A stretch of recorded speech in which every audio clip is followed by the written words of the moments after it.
Yesterday, a client and I were having a conversation around the law of inertia. Basically, an object at rest wants to stay at rest, an object in motion wants to stay in motion.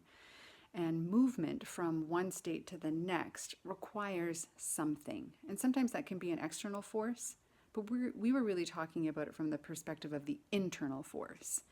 Like the difference between why sometimes you cannot wait to get up and get moving, and other times, man, it would just be easier to roll over in bed than to roll out of bed.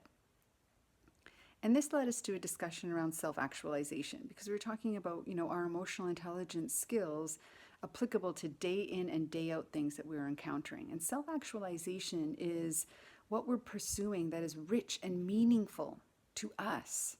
And we're pursuing it to reach fulfillment, because that to us is how our life becomes complete. So it leads us to ask the question of, what are we getting up for? What are we intentionally putting into the early hours of our day that resonates with us? Because if it's stuff that doesn't resonate with us, then yeah, we're going to want to stay at rest. But if it's the things that jazz us up, that aligns with us, that connects to what is meaningful to us, then motivation won't be difficult to find because we'll want it. But we also talked about things like self-accountability. We talked about self-regard.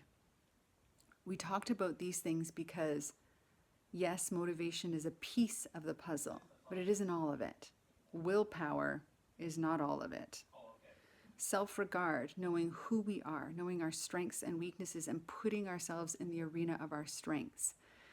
Saying I am statements. So if I schedule an early morning meeting and I want to stay in bed, and I tell myself every defensive reason as to why it's okay for me to stay in bed, or I beat myself up about it until I get myself out of bed, those are really damaging places to be in. But if I use my self-regard and I use I am statements, I am a person of integrity, I am motivated, I am resourceful, that it's founded on reality, the things that I do know about myself, then these are the things that pull the internal triggers of motivation. And we're able to overcome that law of inertia.